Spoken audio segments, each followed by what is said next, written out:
भारत कृषि प्रधान देश है। इस उक्ति से प्रायः सभी जन चिरपरिचित हैं, किंतु भारत में सुविचारित कृषि शास्त्र है, इससे संभवतः अल्प लोग ही परिचित होंगे। यह निर्विवाद सत्य है कि भारत ने कृषि कर्म को महत्व देकर अधिकाधिक अन्न उत्पन्न करने की प्रक्रिया को विकसित किया तथा अन्न के महत्व को प्रतिपादित किया।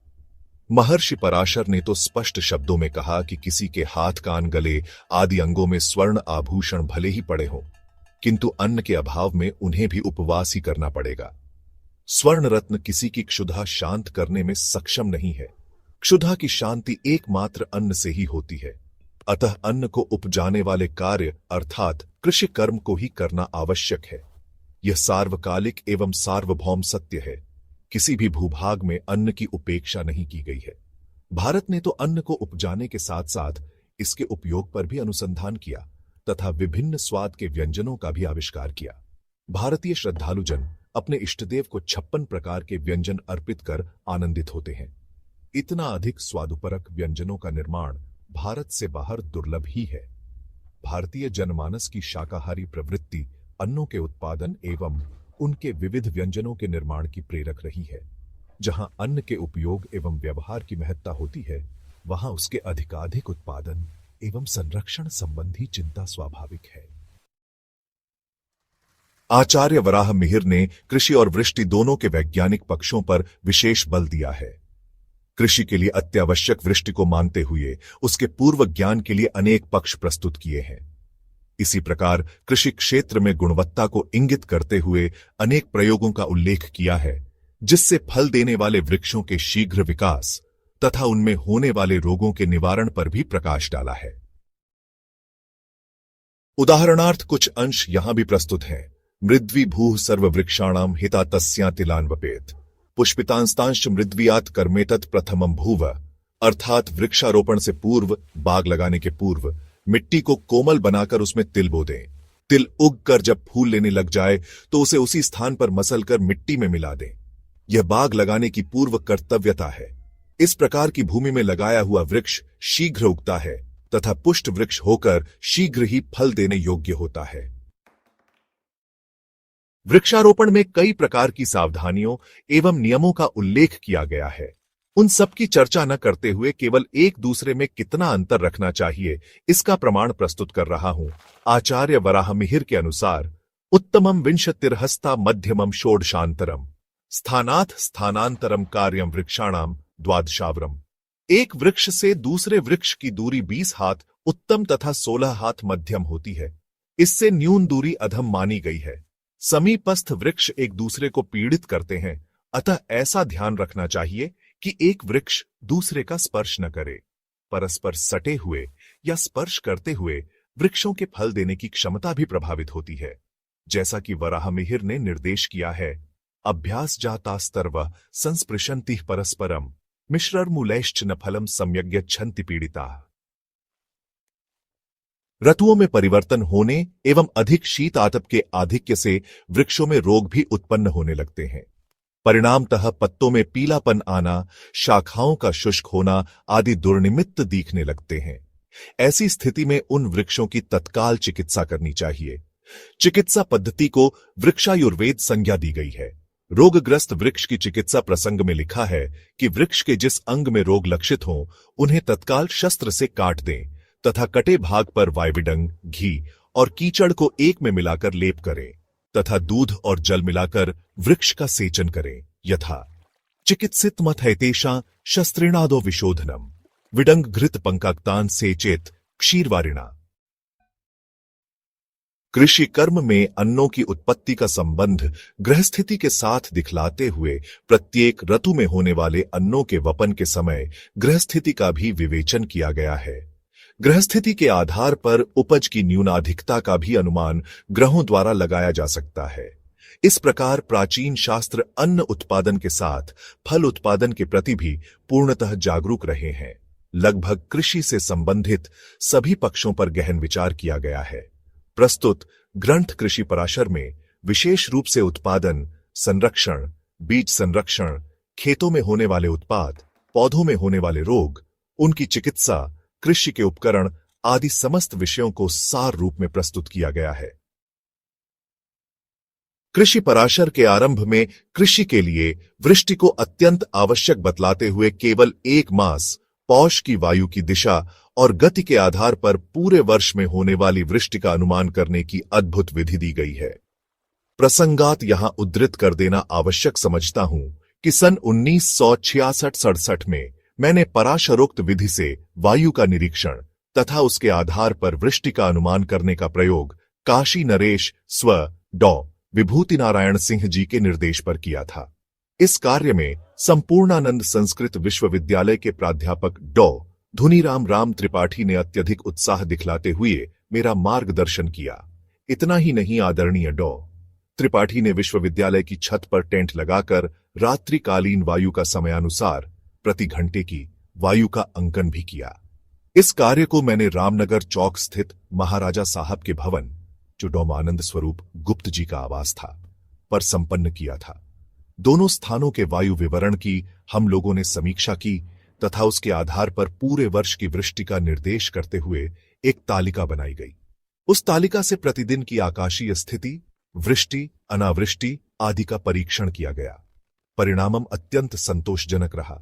लगभग एक ही विधि वायु परीक्षण से ही वार्षिक वृष्टि का आकलन उस वर्ष 76% सत्य रहा। इस आधार पर मैंने आगे भी प्रयोग करना चाहा तथा वृष्टि ज्ञान के अन्य साधनों पर कार्य करना चाहा, किंतु कालगति ने इसे मानस में ही स्थित रहने दिया। प्रस्तुत ग्रंथ के संपादन से मन में संतोष है कि पाठक गणों में से कोई उत्साही अनुसंधाता इस अवरुद्ध अनुसंधान को आगे बढ़ाएगा। मुझे पूर्ण विश्वास है कि प्राचीन भारतीय विद्या वृष्टि ज्ञान तथा कृषि संबंधी अनेक महत्वपूर्ण सूचनाओं एवं विधियों से भरी है। आवश्यकता है उसे ढूंढने तथा प्रयोग करने की। आधुनिक विज्ञान ने कृषि को अनेक दृष्टियों से पर्याप्त विकसित किया है, फिर भी अहर्निश प्रयत्नशील है अधिकाधिक विकास के लिए।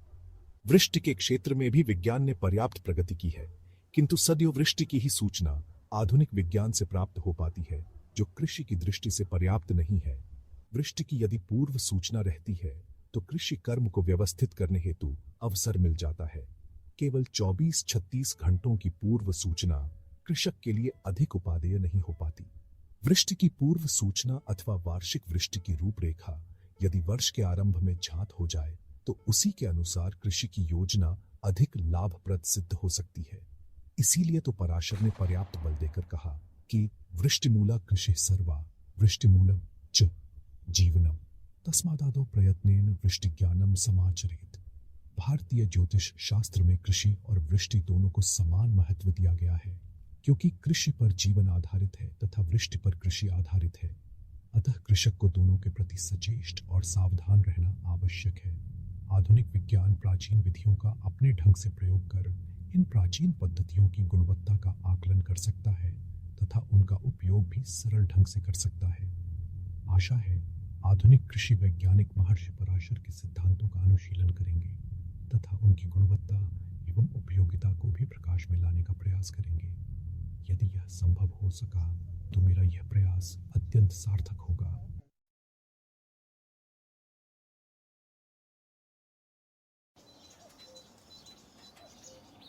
अवतरणिका विद्यावधूनिधुवनोद्रत मानसश्री वाग्देवता विलसनोल्लसितानन श्री संविध विकास विकसन नवचेतन श्री श्रेयस्तनोतु सततम मम रंजित श्री।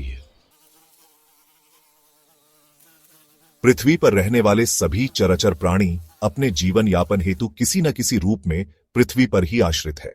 इनमें सर्वश्रेष्ठ प्रतिभा संपन्न प्राणी मनुष्य अपने लिए अनेक प्रकार के आहार पृथ्वी से प्राप्त करने का प्रयास निरंतर करता रहता है। अन्य जीवों के लिए प्रकृति साधन संग्रह करती है, किंतु मनुष्य अपने प्रयास से तथा प्रकृति के सहयोग से आहार की व्यवस्था करता है। मानव जाति की आहार की आवश्यकता ही कृषि का मूल है। विविध व्यंजनों के लिए विविध प्रकार के अन्नों एवं फलों का उत्पादन प्रयास पूर्वक मनुष्य करता है। मनुष्य की आवश्यकताएं कृषि कर्म को विकसित करने के लिए प्रेरित करती ही रहती है। परिणामतः मानवीय विकास के साथ साथ कृषि का भी विकास निरंतर हो रहा है। यद्यपि आज कृषि विज्ञान अति उन्नत अवस्था में है, पुरानी व्यवस्थाएं आज उतनी उपयोगी नहीं रह गई हैं, फिर भी उनका ज्ञान आज भी अनुसंधान के क्षेत्र में दिशा निर्देश कर सकता है। यथा प्राचीन विधि से उत्पन्न की गई खाद की गुणवत्ता पर आधुनिक विधि से किया गया प्रयोग भी अपनी मुहर लगा चुका है। इसी प्रकार अनेक बिंदु ऐसे हैं जहां कृषि वैज्ञानिकों की दृष्टि पड़ सकती है और वे उसका आधुनिक परिवेश में भी समुचित एवं लाभकारी उपयोग विधि ढूंढ सकते हैं। इन्हीं विचारों ने मुझे प्रेरित किया कि विलुप्त हो रहे भारतीय कृषि शास्त्र को पुनः प्रकाश में लाएं। इस शास्त्र का कृषि क्षेत्र में व्यावहारिक अल्प किंतु ऐतिहासिक महत्व अधिक रहेगा। यह तो सुस्पष्ट है कि ट्रैक्टर के युग में हल बैल की चर्चा, रासायनिक खादों के स्थान पर गोबर की चर्चा तथा ट्यूबवेल और नहर के युग में वृष्टि की चर्चा बहुत उपयोगी एवं सामयिक नहीं होगी, फिर भी इस दिशा में कार्य करने का औचित्य है। प्राचीन परंपराओं का ज्ञान न केवल ऐतिहासिक दृष्टि से महत्वपूर्ण है, अपितु अनुसंधान की दृष्टि से अधिक आवश्यक एवं महत्वपूर्ण है। भारतीय पद्धति में बलात् प्रकृति के दोहन की परंपरा नहीं रही है। प्राकृतिक वातावरण, पर्यावरण को बिना क्षति पहुंचाए प्रकृति से लाभ लेने का प्रयास किया जाता था। अपरिहार्य कारणों में यदि किसी प्रकार की प्राकृतिक क्षति हुई या की गई तो उस क्षतिपूर्ति का भी प्रयास किसी न किसी रूप में किया जाता था। कृषि विषयक प्राचीन सिद्धांत आज उसी रूप में स्वीकार्य होंगे या उतने ही सफल होंगे, इस विषय में टिप्पणी करना मेरा उद्देश्य नहीं है। केवल प्राचीन सिद्धांतों को प्रकाश में लाना अभीष्ट है। कदाचित किसी कृषि वैज्ञानिक को इनमें से कोई सूत्र किसी विशिष्ट अनुसंधान की ओर प्रेरित कर सकता है, जिसके परिणाम स्वरूप खेतों की स्वाभाविक ऊर्जा को बिना क्षति पहुंचाए उर्वरकता सुरक्षित रखी जा सके या अन्य लाभ लिया जा सके।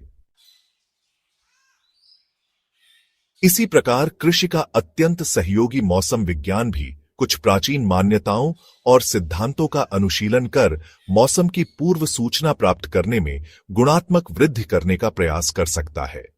भारतीय सिद्धांतों में वृष्टि एवं अनावृष्टि का पूर्वानुमान ग्रहगति, वायुगति तथा विशिष्ट समयों में आकाश लक्षण के आधार पर की जाती रही है। यही कारण है कि वृष्टि का वर्षों पहले भी अनुमान लगाया जा सकता है।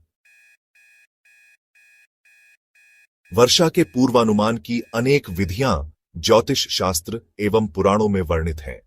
प्रसंगात वृष्टि विषयक एक शास्त्रीय सर्वेक्षण पर दृष्टिपात करना आवश्यक समझता हूं, क्योंकि वृष्टि विषयक चर्चा के अभाव में कृषि संबंधी विवेचन अधूरा ही रहेगा। वृष्टि एक शास्त्रीय दृष्टि। वृष्टि के संदर्भ में सर्वविदित तथ्य है कि सूर्य रश्मियां वाष्प रूप में जल का संग्रह कर मेघ के रूप में परिवर्तित कर समयानुसार वृष्टि करती हैं। किंतु भगवान व्यास की दृष्टि सर्वथा भिन्न और सूक्ष्म है। इनकी दृष्टि में केवल सूर्य रश्मियां ही वृष्टि सर्जक नहीं हैं। वृष्टि में चंद्रमा और वायु की भी प्रमुख भूमिका होती है। वायु पुराण में व्यास ने वृष्टि का कारण स्पष्ट करते हुए लिखा है, आदित्य पीतम सूर्याग्नेः सोमम संक्रमते जलम नाडीभिर्वायुयुक्ताभिर्लोकाधानम प्रवर्तते यत् सोमात् स्रवते सूर्वम तद्भ्रेष्ववतिष्ठते मेघा वायु निघातेन विसृजन्ति जलम भुवि। अर्थात सूर्य रश्मियों से शोषित जल वाष्प रूप में अंतरिक्ष में जाता है, वहां चंद्र रश्मियों के संयोग से आर्द्र होकर मेघों का आश्रयण करता है। मेघ वायु के आघात से पुनः जल की वृष्टि करते हैं। व्यास के इस कथन से मेघों के संदर्भ में ये दो बातें स्पष्ट रूप से सामने आती हैं। मेघ केवल वाष्प नहीं होते, उनका अस्तित्व वाष्प से भिन्न है। सूर्य जल का केवल वाष्पीकरण करता है, न कि मेघीकरण। इस आशय को और भी स्पष्ट करते हुए लिखा है, आदित्य रश्मिभिर्पीतम जलम भ्रेषु तिष्ठति पुनः पतति तद भूमौ पूर्यन्ते तेन चार्णवाः। इतना तो स्पष्ट है कि वृष्टि में सूर्य पीत जल अर्थात वाष्प ही हेतु है, किंतु इतनी ही प्रक्रिया वृष्टि की नियामक है, यह नहीं कहा जा सकता। ज्योतिष शास्त्र वृष्टि ज्ञान हेतु 5 अवयवों पर ध्यान देता है: वायु, मेघ, ग्रहचार, भूमि और सद्योवृष्टि लक्षण। वायु के प्रमुख रूप से 3 भेद होते हैं: पावक, स्थापक और झापक। इनमें पावक नामक वायु विभिन्न दिशाओं में बिखरे हुए वृष्टि योग्य मेघों का संग्रह करता है तथा स्थापक वायु मेघों को वृष्टि हेतु प्रेरित करता है।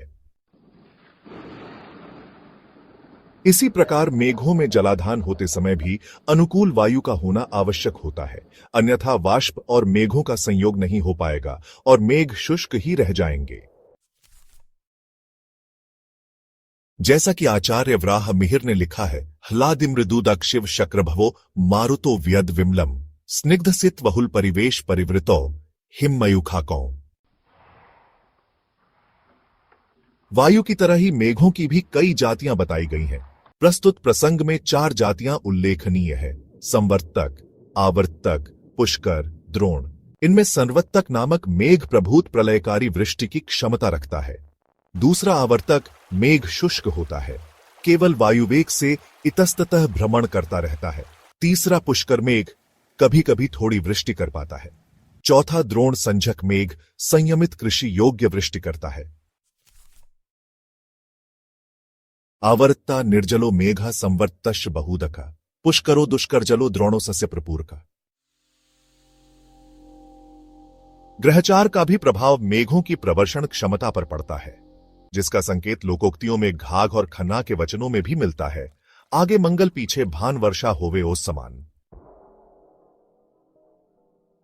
अर्थात सूर्य जिस राशि पर होता है उससे अग्रिम राशि पर यदि मंगल हो तो मेघों में शुष्कता आ जाएगी तथा केवल हल्की सी फुहार ही पड़ सकती है।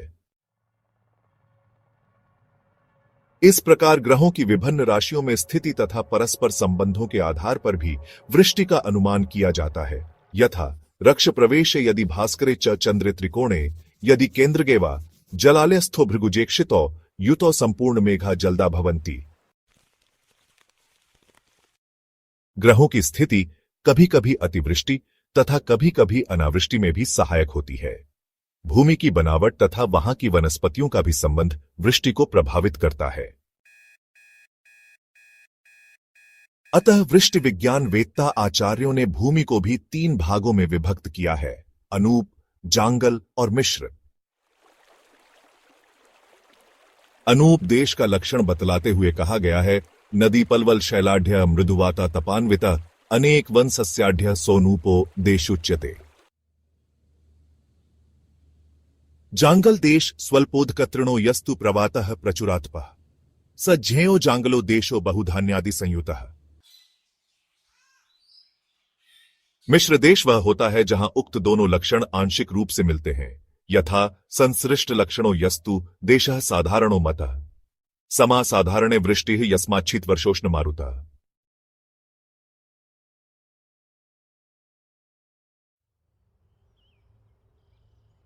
भूमि के विभागों से यह तथ्य उभरकर सामने आता है कि वन संपदा को नष्ट करने से वृष्टि पूर्ण रूपेण प्रभावित होती है, क्योंकि अच्छी वृष्टि से नदी, जलाशय, पर्वत और वनों से समाकीर्ण भूमि ही प्रशस्त मानी गई है। आज तेजी से हो रहे वन संपदा के विनाश का परिणाम सबके समक्ष है। ये सब वृष्टि के लिए स्थायी कारण है। कुछ ऐसे कारण होते हैं जो समयानुसार उत्पन्न होते हैं और समय समय पर परिवर्तित होते रहते हैं। इन्हें सद्यो वृष्टि लक्षण कहा जाता है। इनका परीक्षण सावधानी से करना चाहिए। भारतीय ज्योतिष शास्त्र की यह विशेषता है कि ग्रहगति के आधार पर वर्षों पूर्व वृष्टि का पूर्वानुमान कर सकता है, करता भी है। पंचांग इसके साक्षी है। इस प्रकार की वर्षों पूर्व की गई भविष्यवाणियों में त्रुटियां सद्योवृष्टि लक्षण के कारण होती है, जिनका पूर्वानुमान नहीं किया जा सकता। सद्योवृष्टि लक्षण में उन तथ्यों को विचार कोटि में रखा गया है जिनका प्रभाव तत्काल पड़ता है तथा जिनसे प्रस्तुत प्राकृतिक अवस्था में तत्काल परिवर्तन होता है। उदाहरणार्थ, आसन्न मर्क शीतांशो परिवेशगतोत्तरा विद्युत प्रपूर्ण मंडूकस्त्वना वृष्टिर्भवेत् तदा पुरः पृष्ठतो भानुग्रह यदि समीपगा तदा वृष्टि प्रकुर्वन्ति न चेत प्रतिलोमगा। इस प्रकार सूर्य चंद्र मंडलों पर परिवेशादि होने तथा इनकी गतियों एवं इनकी विशिष्ट स्थितियों के कारण प्रकृति में परिवर्तन होता है, जिनका परिणाम वायु और मेघों पर पड़ता है, जो वृष्टि के मुख्य घटक होते हैं। परिणामतः अतिवातम च निर्वातम, अत्युष्णम चाति शीतलम, अत्यभ्रंच निर्भ्रंच षड्विधम मेघलक्षणम। अर्थात वायु की गति में ह्रास वृद्धि तथा वातावरण में अत्युष्णता या शीतलता की उत्पत्ति वृष्टि के नियत काल में परिवर्तन कर देती है। निष्कर्ष रूप में वृष्टि के कारण के रूप में भारतीय विद्याओं का यही मत है कि सूर्य की उष्मा से जल वाष्पीभूत होकर चंद्र रश्मियों की शीतलता से पुनः आर्द्र होता है तथा अनुकूल एवं आह्लादकारी पवन के सहयोग से आर्द्रवाष्प मेघों में समाहित होता है। आर्द्रवाष्प से मेघों में संघनन होता है। जितनी अनुकूल ऊर्ध्व वायु प्राप्त होती है, उतनी मात्रा में मेघों में संघनन होता है। इसी प्रक्रिया को मेघगर्भ कहा गया है तथा इसके लिए उपयुक्त काल पौष मास माना गया है। यदि अनुकूल परिस्थितियों में गर्भ धारण हो गया तो वृष्टि का समय निर्धारण करना सर्वाधिक महत्वपूर्ण कार्य होता है। सामान्य नियमानुसार गर्भधारण काल से 195 दिन में मेघ वृष्टि करते हैं। यद्यपि आधान से प्रवर्षण काल तक जो समय प्रकृति सिद्ध है, वह व्यवहार में नहीं आता। समस्त प्राणियों में भी आधान काल से प्रसव काल तक की समय सीमा निर्धारित है, जो विज्ञान सम्मत है, किंतु उस निर्धारित अवधि से पूर्व या पश्चात प्रसव होता है। ज्योतिष शास्त्र प्राणियों के प्रसव में भी ग्रह स्थिति को हेतु मानता है। यहां भी निर्धारित अवधि के पूर्व या पश्चात वृष्टि होती है। उसके लिए प्रसव काल के आसन्न की ग्रह स्थिति का अवलोकन सद्यो वृष्टि लक्षण के नियमानुसार करना आवश्यक होता है।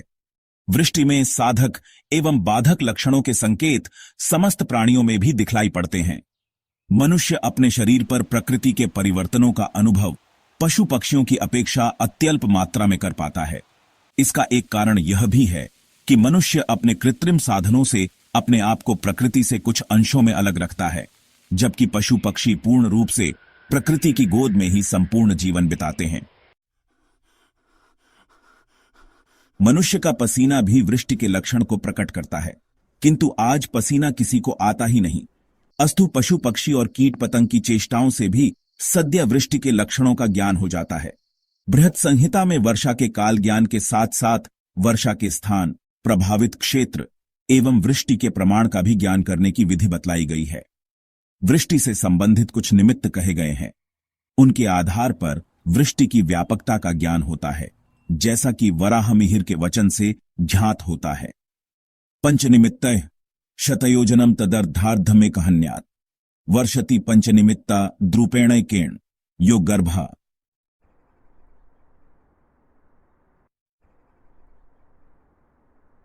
अर्थात 5 निमित्तों से युक्त गर्भ 100 योजन अर्थात 800 मील तक वर्षा करता है। 4 निमित्तों से युक्त 50 योजन अर्थात 400 मील तक वृष्टि करता है। परिमाण के ज्ञान हेतु आढ़क को मापदंड बनाया गया है। 20 अंगुल वर्गाकार 7 तथा 8 अंगुल गहरे पात्र को आढ़क कहा गया है। दूसरा प्रमाण पात्र के क्षमता के आधार पर कहा गया है। 50 पल जल रखने की क्षमता वाला पात्र आढ़क होता है। इस माप के आधार पर वर्षा का माप किया जाता रहा है। वर्षा के समय निर्धारण के प्रसंग में आचार्य पराशर की एक अनूठी प्रक्रिया है, जिसका उल्लेख भी नितांत आवश्यक है। पराशर के मत से वृष्टि के कारण निर्धारण में वायु की गति और दिशा का ज्ञान अत्यावश्यक है। मेघगर्भ के समय 24 घंटों की प्रत्येक समय की वायु की दिशा और उसका वेग अंकित करना चाहिए। विशेष रूप से पौष मास की वायु के लिए उक्त विधि कही गई है।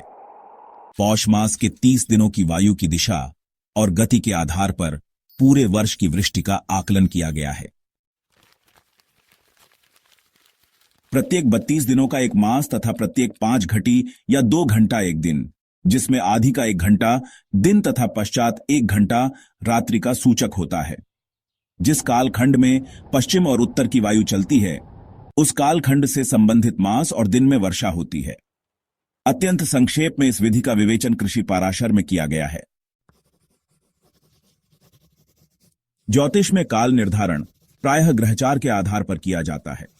सौर संक्रमण काल अधिक महत्वपूर्ण होता है। संक्रांति के समय भी आकाश दर्शन आवश्यक होता है। कभी कभी सूर्य और चंद्रमा के नक्षत्र परिवर्तन से वृष्टि की पूर्व आकलित स्थिति भी परिवर्तित हो जाती है। चंद्रे चंद्रे चरेद वायु सूर्य सूर्य न वर्षति, चंद्र सूर्य समायोगस्तदा वर्षति मेघराट।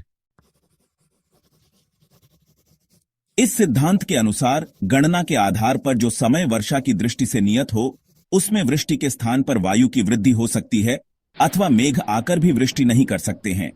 इन तथ्यों पर पुनः अनुसंधान एवं प्रयोग की आवश्यकता है।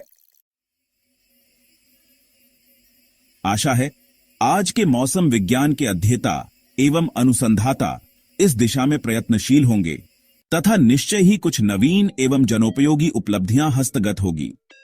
ऐसी स्थिति में मैं अपने इस लघु प्रयास को सार्थक समझेंगा। इस लघु ग्रंथ का प्रकाशन ऐसे अवसर पर हो रहा है जब विश्व के अनेक देशों के कृषि वैज्ञानिक काशी हिंदू विश्वविद्यालय में उपस्थित हो रहे हैं। ये मात्र एक संयोग ही नहीं, अपितु इस बात का संकेत है कि भारतीय सिद्धांतों पर अनुसंधान का नवीन क्रम प्रारंभ होने वाला है। इस प्रसंग में मैं उन महानुभावों के प्रति कृतज्ञता अर्पित करना चाहूंगा जिनकी प्रेरणा अनेक वर्षों से मिलती रही है। सर्वप्रथम मैं स्वर काशी नरेश डा विभूति नारायण सिंह जी के प्रति अपनी श्रद्धा सुमनांजलि अर्पित करता हूं, जिनकी सतत प्रेरणा मिलती रही है तथा जिनके निर्देशन में सर्वप्रथम मैंने वायु वृष्टि का परीक्षा संपन्न किया था। इसी क्रम में आदरणीय विद्वान स्व चौधरी श्री नारायण सिंह जी के प्रति आभार व्यक्त करता हूं, जिनके साथ मुझे कार्य करने का अवसर मिला था। साथ ही उनके द्वारा संपादित ग्रंथ से सहयोग भी मिला है। मैं उनके प्रति साभार श्रद्धांजलि अर्पित करता हूं।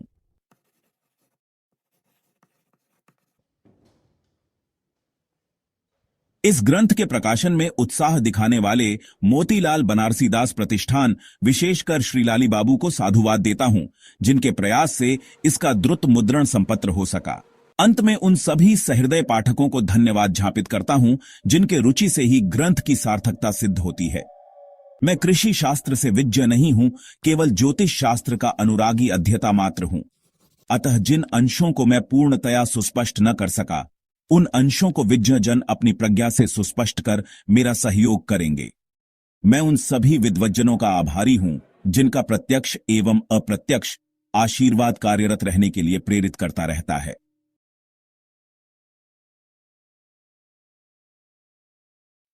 प्रास्ताविकम प्रजापतिं नमस्कृत्य कृषि कर्म विवेचनम कृषकाणाम हितार्थाय ब्रूते ऋषि पराशर। प्रजापति को नमस्कार कर किसानों के हित के लिए पराशर ऋषि कृषि संबंधी कर्म का विवेचन कर रहे हैं। कृषि माहात्म्यम चतुर्वेदांत गो विप्रः शास्त्रवादी विचक्षणः अलक्ष्म्य गृह्यते सोपि प्रार्थना लाघवान्वितः। चारों वेदों का मर्मज्ञ, शास्त्रों का प्रवक्ता एवं चतुर होने पर भी वह ब्राह्मण निर्धनता का पात्र होता है, जो किसी से याचना करने की लघुता यानी हीनता से युक्त होता है। एकयाच पुनः कृष्या प्रार्थको नैव जायते कृष्यन्वितो हि लोकेस्मिन् भूयादे कश्च भूपति। एकमात्र कृषि कार्य के कारण किसी को याचक नहीं होना पड़ता। कोई भी कृषि से युक्त व्यक्ति इस लोक में भूपति हो सकता है। सुवर्ण रौप्य माणिक्य वस्नैरपि पूरिता तथापि प्रार्थयन्त्येव कृषकान् भक्त तृष्णया। सोना, चांदी, माणिक्य एवं वस्त्रों से पूर्ण होने पर भी मनुष्यों को भोजन की आवश्यकतावश कृषकों से प्रार्थना करनी पड़ती है। नीति कंठे कर्णे च हस्ते च सुवर्णम विद्यते यदि उपवासस्तथापि स्यादन्ना भावेन देहिनाम। गला, कान एवं हाथों में यदि सुवर्ण के आभूषण हों तो भी मनुष्यों को अन्न का अभाव होने से उपवास ही करना पड़ता है। अन्नम प्राणाबलम चान्नमन्नम सर्वार्थ साधनम देवासुर मनुष्याश्च सर्वे चान्नोपजीविन। अन्न ही प्राण, अन्न ही बल एवं अन्न ही समस्त प्रयोजनों का साधन है। देव, असुर एवं मनुष्य सभी अन्न के उपजीवी होते हैं। अन्नम हि धान्य संजातम धान्यम कृष्या विना न च तस्मात् सर्वं परित्यज्य कृषिन यत्नेन कारयेत। अन्न धान्य से ही उत्पन्न होता है एवं कृषि के बिना धान्य नहीं हो सकता, अतः सब कुछ छोड़कर यत्न पूर्वक कृषि करनी चाहिए।